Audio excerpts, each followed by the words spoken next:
नमस्कार। आज के मेरे इस पहले वीडियो में आप सबका स्वागत है। आज के इस भागदौड़ वाले समय में किसी को इतनी फुर्सत नहीं मिलती कि वो हमारे प्राचीन ग्रंथों को पढ़ पाए या फिर उसकी सही जानकारी प्राप्त कर पाए। इसलिए आज मैं आप सबके लिए एक ऐसा चैनल लेकर आई हूँ जिसमें आप हमारे भारत देश के गर्व समान पौराणिक ग्रंथों का श्रवण कर सकते हैं, जिसमें रामायण, महाभारत तथा पुराण सम्मिलित हैं। आज सबसे पहले हम महाभारत से शुरू करेंगे, क्योंकि मेरा ये मानना है कि महाभारत एक ऐसा ग्रंथ है जिसमें हर वो बात, हर वो जानकारी है जिससे मनुष्य का जीवन सरल और सफल हो सकता है।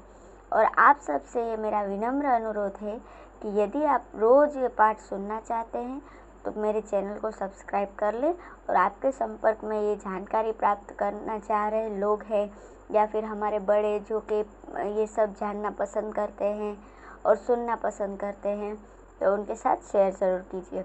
हम लोग अक्सर क्या करते हैं कि अगर हम अपने धार्मिक ग्रंथों के बारे में या पुराणों के बारे में कुछ जानना चाहते हैं तो उससे रिलेटेड फिल्में या सीरियल्स देखते हैं, पर वो चीज़ कई हद तक जो हमारे पुराण हैं उनके साथ पूरी तरह से न्याय नहीं कर पाती।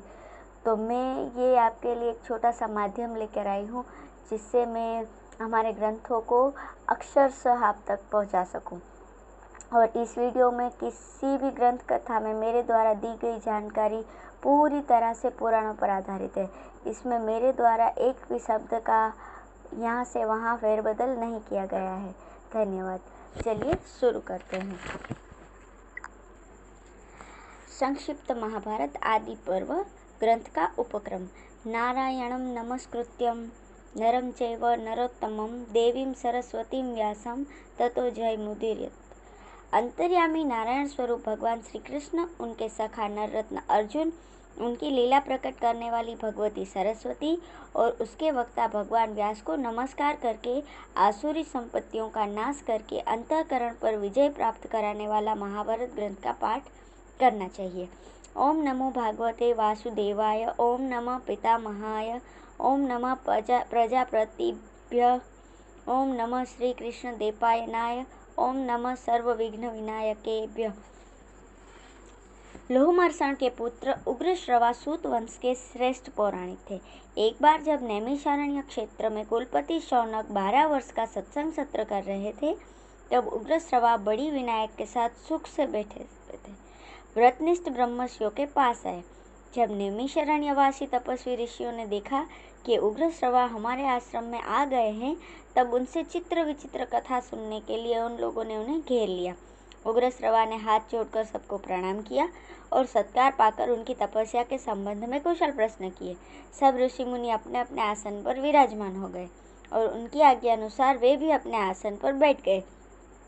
जब वे सुखपूर्वक बैठकर विश्राम कर चुके, तब किसी ऋषि ने कथा का प्रसंग प्रस्तुत करने के लिए उनसे यह प्रश्न किया, सुतनंदन, आप कहाँ से आ रहे हैं? आपने अब तक का समय कहाँ व्यतीत किया है? उग्रश्रवा ने कहा, मैं परीक्षित नंदन राजर्षि जन्मेजय के सर्प सत्र यज्ञ में गया हुआ था। वहाँ श्री वैशंपायन जी के मुख से मैंने भगवान श्री कृष्ण देवपायन के द्वारा निर्मित महाभारत ग्रंथ की अनेकों पवित्र और विचित्र कथाएं सुनी। इसके बाद बहुत से तीर्थों और आश्रमों में घूमकर सामंत पंचक क्षेत्र में आया, जहाँ पहले कौरव और पांडवों का महान युद्ध हो चुका है। वहाँ से मैं आप लोगों का दर्शन करने के लिए यहाँ आया हूँ। आप सभी चिरायु और ब्रह्मनिष्ठ हैं। आपका ब्रह्म तेज सूर्य और अग्नि के समान है। आप लोग स्नान, जप, हवन आदि से निवृत्त होकर पवित्रता और एकाग्रता के साथ अपने अपने आसन पर बैठे हुए हैं। आप कृपा करके बतलाइए कि मैं आप लोगों को कौन सी कथा सुनाऊं? ऋषियों ने कहा, सुतनंदन, परमर्षि श्री कृष्ण देवपायन ने जिस ग्रंथ का निर्माण किया है और ब्रह्मर्षियों तथा देवताओं ने जिसका सत्कार किया है, जिसमें विचित्र पदों से परिपूर्ण पर्व है, जो सूक्ष्म अर्थ और न्याय से भरा हुआ है, जो पद पद पर वेदार्थ से विभूषित है और आख्यानों में श्रेष्ठ है, जिसमें भरतवंश का संपूर्ण इतिहास है, जो सर्वथा शास्त्र सम्मत है और जिसे श्री कृष्ण देवपायन की आज्ञा से वैशंपायन जी ने राजा जन्मेजय को सुनाया है, भगवान व्यास की वही पुण्यमयी पापनाशिनी और वेदमयी संहिता हम लोग सुनना चाहते हैं। उग्रश्रवा जी ने कहा, भगवान श्री कृष्ण ही सबके आदि हैं। वे अंतर्यामी, सर्वेश्वर, समस्त यज्ञों के भोक्ता, सबके द्वारा प्रशंसित परम सत्य ओंकार स्वरूप ब्रह्म हैं। वे ही सनातन व्यक्त एवं अव्यक्त स्वरूप हैं। वे असत भी हैं और सत भी हैं। वे सत असत दोनों हैं और दोनों से परे हैं। वे ही विराट विश्व भी हैं। उन्होंने ही स्थूल और सूक्ष्म दोनों की सृष्टि की है। वे ही सबके जीवनदाता, सर्वश्रेष्ठ और अविनाशी हैं। वे ही मंगलकारी, मंगल स्वरूप, सर्वव्यापक और सबके वांछनीय, निष्पाप और परम पवित्र हैं। उन्हीं चराचर गुरु नयन मनोहारी ऋषिकेश को नमस्कार करके सर्वलोक पूजित अद्भुत कर्मा भगवान व्यास की पवित्र रचना महाभारत का वर्णन करता हूँ। पृथ्वी में अनेकों प्रतिभाशाली विद्वानों ने इस इतिहास का पहले वर्णन किया है, अब करते हैं और आगे भी करेंगे। ये परम ज्ञान स्वरूप ग्रंथ तीनों लोकों में प्रतिष्ठित है। कोई संक्षेप से तो कोई विस्तार से इसे धारण करते हैं। इसकी शब्दावली शुभ है। इसमें अनेकों छंद हैं और देवता तथा मनुष्यों की मर्यादा का इसमें स्पष्ट वर्णन है। जिस समय ये जगत ज्ञान और प्रकाश से शून्य तथा अंधकार से परिपूर्ण था, उस समय एक बहुत बड़ा अंडा उत्पन्न हुआ और वही समस्त प्रजा की उत्पत्ति का कारण बना। वो बड़ा ही दिव्य और ज्योतिर्मय था। श्रुति उसमें सत्य, सनातन, ज्योतिर्मय ब्रह्म का वर्णन करती है।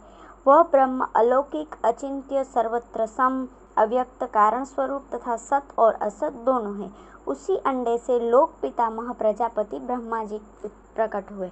तदंतर 10 प्रचेता, दक्ष, उनके 7 पुत्र, 7 ऋषि और 14 मनु उत्पन्न हुए। विश्वदेवा, आदित्य, वसु, अश्विनी कुमार, यक्ष, साध्य, पिशाच, गुह्यक, पितर, ब्रह्मर्षि, राजर्षि, जल, द्युलोक, पृथ्वी, वायु, आकाश, दिशाएं, संवत्सर, ऋतु, मास, पक्ष, दिन, रात तथा जगत में जितनी भी वस्तुएं हैं, सब उसी अंडे से उत्पन्न हुई।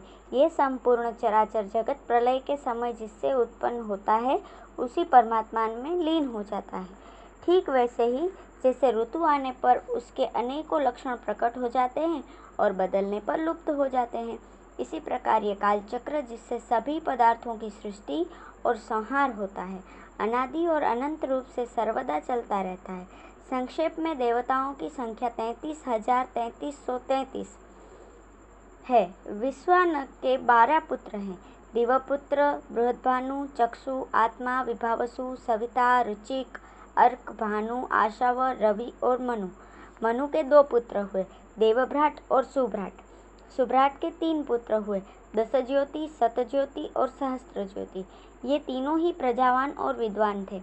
दशज्योति के 10,000, सतज्योति के 1,00,000 और सहस्त्रज्योति के 10,00,000 पुत्र उत्पन्न हुए।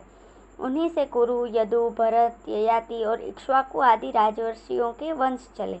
बहुत से वंशों और प्राणियों की सृष्टि की यही परंपरा है।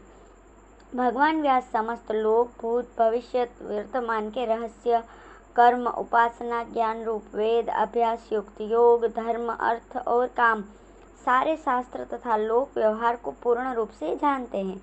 उन्होंने इस ग्रंथ में व्याख्या के साथ संपूर्ण इतिहास और सारी श्रुतियों का तात्पर्य कह दिया है। भगवान व्यास ने इस महान ज्ञान का कहीं विस्तार से और कहीं संक्षेप से वर्णन किया है, क्योंकि विद्वान लोग ज्ञान को भिन्न भिन्न प्रकार से प्रकाशित करते हैं।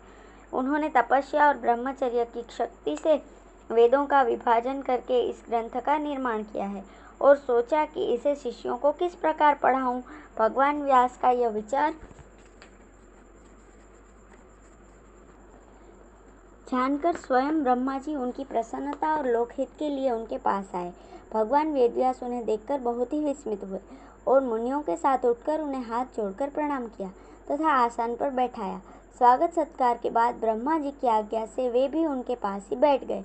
तब व्यास जी ने बड़ी प्रसन्नता से मुस्कुराते हुए कहा, भगवान, मैंने एक श्रेष्ठ काव्य की रचना की है। इसमें वैदिक और लौकिक सभी विषय हैं।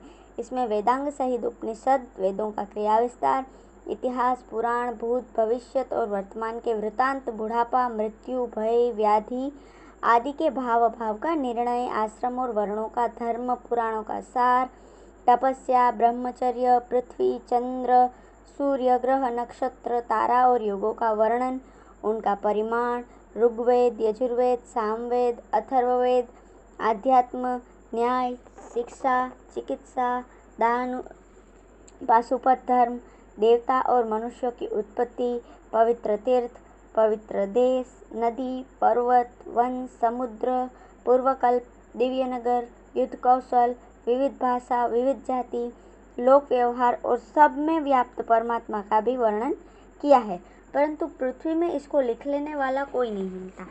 वही चिंता का विषय है। ब्रह्मा जी ने कहा, महर्षि, आप तत्वज्ञान संपन्न हैं, इसलिए मैं तपस्वी और श्रेष्ठ मुनियों से भी आपको श्रेष्ठ समझता हूँ। आप जन्म से ही अपनी वाणी के द्वारा सत्य और वेदार्थ का कथन करते हैं, इसलिए आपका अपने ग्रंथ को काव्य कहना सत्य होगा। उसकी प्रसिद्धि काव्य के नाम से ही होगी। आपके काव्य से श्रेष्ठ काव्य का निर्माण जगत में कोई नहीं कर सकेगा। आप अपना ग्रंथ लिखने के लिए गणेश जी का स्मरण कीजिए।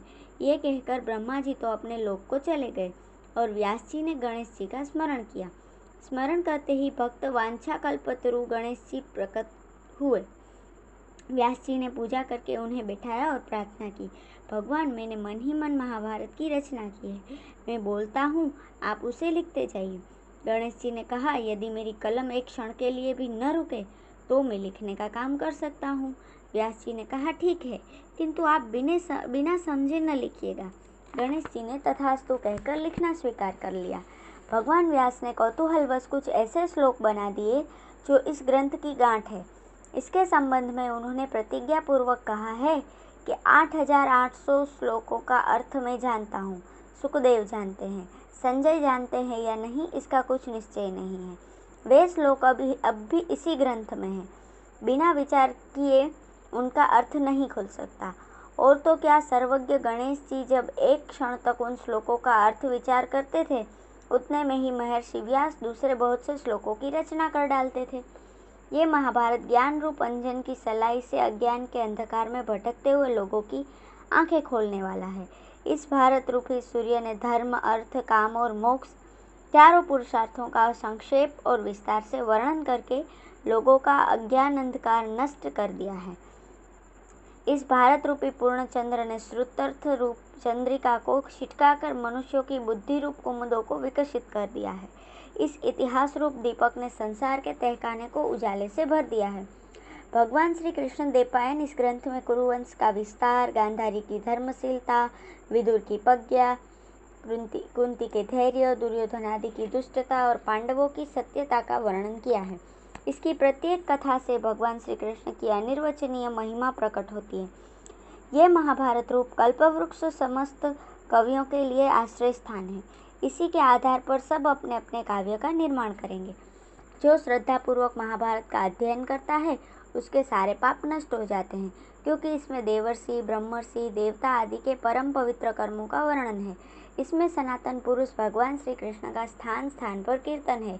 वे ही सत्य, रुत, परम पवित्र और मंगलमय है। वे अविनाशी, अविचल, अखंड ज्ञान स्वरूप पर ब्रह्म है। बुद्धिमान लोग उन्हीं की लीलाओं का गायन करते हैं। वे सत और असत दोनों हैं। जगत की सारी चेष्टा उन्हीं की शक्ति से होती है। जो कुछ पांच भौतिक, आध्यात्मिक और प्रकृति का मूलभूत निर्विशेष ब्रह्मरूप है, वह सब उन्हीं का स्वरूप है। सन्यासी ध्यान के द्वारा उन्हीं का चिंतन करके मुक्त होते हैं और दर्पण में प्रतिबिंब के समान संपूर्ण प्रपंच को उन्हीं में स्थित देखते हैं। ये ग्रंथ उनके चरित्र से पूर्ण है, इसलिए इसका पाठ करने वाला पापों से छूट जाता है। इस महाभारत ग्रंथ का शरीर है सत्य और अमृत। इतिहासों में यही सर्वश्रेष्ठ है। इतिहास और पुराणों द्वारा ही वेदार्थ का निश्चय करना चाहिए। वेद अल्पज्ञ से भयभीत रहते हैं कि कहीं ये हमारा सत्यानाश न कर डालें। देवताओं ने महाभारत को तराजू पर वेदों के साथ रखकर तोला है। उस समय चारों वेदों से इसकी महत्ता अधिक सिद्ध हुई है। महत्ता और भगवत्ता के कारण ही इसे महाभारत कहते हैं। तपस्या, अध्ययन, वैदिक कर्मानुष्ठान, शीलोन्वृत्ति आदि सभी चित्त शुद्धि के हेतु हैं। जब वे भाव शुद्धि के साथ किए जाएं, उस ग्रंथ रत्न में भाव शुद्धि पर विशेष जोर है। इसलिए महाभारत ग्रंथ का अध्ययन करते समय भी भाव शुद्ध रखना चाहिए।